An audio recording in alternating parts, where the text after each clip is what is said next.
શું દોસ્તો તમને ખબર છે કે ઉનાળાની સિઝનમાં સૌથી વધારે શક્કરટેટી કેમ ખાવામાં આવે છે? શક્કરટેટી ખાવાના શું ફાયદા છે?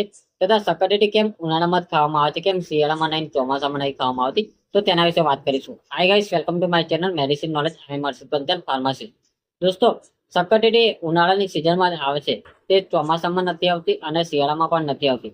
શક્કરટેટી એ ઉનાળાની સિઝન આવે એટલે સૌથી વધારે માર્કેટની અંદર તમને ઠેર ઠેર જોવા મળે છે. શક્કરટેટી ખાવામાં તમને સ્વાદની વાત કરવામાં આવે તો તે સ્વાદે ગળસટી અને ગળી લાગે છે. તેના કારણે સૌથી વધારે બધા લોકોને ભાવે છે. શક્કરટેટી ખાવાના અનેક ઘણા ફાયદા છે. દોસ્તો, ઉનાળાની સિઝનમાં આવે એટલે સૌથી વધારે ગરમી અને તાપ પડે છે. તેવી અવસ્થામાં આપણને ડિહાઇડ્રેશનનો પ્રોબ્લેમ રહે છે. દોસ્તો, ઉનાળાની સિઝન આવે એટલે સૌથી વધારે ગરમી અને તાપ પડે છે. તેવી અવસ્થામાં શક્કરટેટી ખાવામાં આવે તો તે આપણી બોડીને હાઇડ્રેટ રાખે છે. કારણ કે શક્કરટેટીની અંદર 90% પાણી રહેલું છે. શક્કરટેટી જો ઉનાળાની સિઝનમાં ખાવામાં આવે તો તે આપણી બોડીની અંદર પાણીનો સ્ત્રોત બનાવી રાખે છે. એટલે કે જો કોઈ કારણસર તમે વધારે પડતું પાણી ના પી શકતા હોય અને ઉનાળામાં તમને તરસ લાગતી હોય તેવી અવસ્થામાં જો શક્કરટેટી ખાવામાં આવે તો તે તમારી તરસને છુપાવે છે અને તમારી બોડીની અંદર પાણીની જમા કરવામાં મદદરૂપ થાય છે. એટલે કે પાણી બનાવી રાખે છે.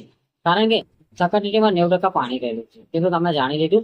હવે વાત કરીએ કે ઉનાળાની સિઝન આવે એટલે સૌથી વધારે લોકોને પેશાબમાં બળતરા અને ઊંઘવાની સમસ્યા જોવા મળે છે. તેવી અવસ્થામાં જો શક્કરટેટી ખાવામાં આવે તો તમારે બોડીની અંદર ઊંઘવા અને પેશાબમાં બળતરા બંધ થાય છે. કારણ કે શક્કરટેટી આપણા શરીરને ઠંડક આપે છે. આ ઉપરાંત શક્કરટેટી ઉનાળાની સિઝનમાં જો રેગ્યુલર ખાવામાં આવે તો તે આપણી બોડીની અંદર રોગ પ્રતિકારક શક્તિ વધારે છે. કારણ કે શક્કરટેટીની અંદર સૌથી વધારે માત્રામાં વિટામિન સી રહેલું છે, જે આપણી બોડીને ઇમ્યુનિટી સિસ્ટમને સ્ટ્રોંગ કરવામાં મદદરૂપ થાય છે. આ ઉપરાંત શક્કરટેટી ખાવાથી આપણી આંખની રોશની તેજ થાય છે તથા આંખના નંબર ઉતરવા લાગે છે અને આંખની જોવાની શક્તિ વધવા લાગે છે. કારણ કે શક્કરટેટીની અંદર વિટામિન એ અને બીટા કેરોટીન નામનું દ્રવ્ય રહેલું છે, જે આપણી આંખની દ્રષ્ટિને એટલે કે આંખની રોશનીને તેજ કરવામાં મદદરૂપ થાય છે. તેના કારણે જો તમે રેગ્યુલર શક્કરટેટી ખાઓ છો તો તમારી આંખની સમસ્યાઓ દૂર થાય છે, બળતરા દૂર થાય છે તથા આંખમાં ગમે તેવું ઇન્ફેક્શન લાગી ગયું હોય તે પણ દૂર થાય છે. આ ઉપરાંત કહેવામાં આવે કે શક્કરટેટી જો તમે રેગ્યુલર ખાઓ છો તો તમને પેટ સંબંધિત સમસ્યાઓ દૂર થઈ જાય છે. જેવી કે પેટની અંદર થતી સમસ્યા જેવી કે ગેસ, એસિડિટી, કબજિયાત, પાચન તંત્રની કોઈ પણ સમસ્યાઓ તે દૂર થવા લાગે છે. કારણ કે શક્કરટેટી આપણી શરીરને ઠંડક આપે છે. એને ઠંડક આપશે તો તમને ગેસ, એસિડિટી અને કોન્સ્ટિપેશન એટલે કબજિયાતમાંથી રાહત મળે છે. આ ઉપરાંત કહેવામાં આવે કે શક્કરટેટી રોજ ખાવામાં આવે તો તે તમારી બોડીને અંદર ભરપૂર માત્રામાં ઇમ્યુનિટી સ્ટ્રોંગ કરવામાં મદદરૂપ. તો શક્કરટેટીની અંદર ભરપૂર માત્રામાં પોટેશિયમ રહેલું છે, જેનાથી બીપી કંટ્રોલમાં રહે છે. શક્કરટેટી તમે રેગ્યુલર ખાઓ છો તો તમારું બીપી કંટ્રોલમાં રહે છે તથા શક્કરટેટી નિયમિત ખાવામાં આવે તો અમારું કોલેસ્ટ્રોલ પણ નોર્મલ રહે છે અને વજન પણ નિયંત્રણમાં રહે છે. તથા શક્કરટેટી રોજ ખાવામાં આવે તો તે આપણી બોડીની અંદર નિખાર લાવે છે તથા ફેસ પર એકદમ ગ્લો લાવે છે, ત્વચામાં નિખાર લાવે છે તથા કરચલીઓ થતી હોય તે પણ દૂર થઈ જાય છે. એટલે કે તમારા ફેસ પર કરચલીઓ પડી ગઈ હોય તો પણ તે દૂર કરવામાં મદદરૂપ થાય છે.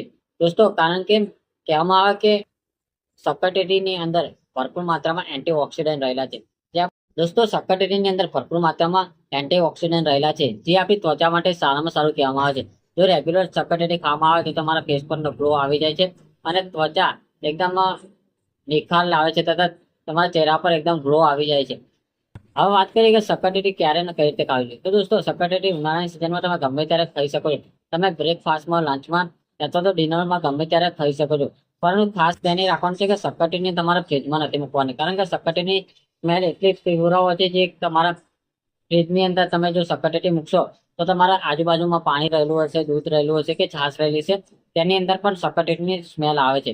તો દોસ્તો, આજના વિડીયોમાં આપણે વાત કરીએ કે શક્કરટેટી ખાવાના ફાયદા શું છે તેના વિશે વાત કરીએ. તો દોસ્તો, મારો વિડીયો કેવો લાગે, સારો લાગે તો શેર કરો, સબસ્ક્રાઇબ કરો અને કમેન્ટ કરો. આવતા વિડીયોમાં નવા વિડીયો સાથે ફરી મળીશ.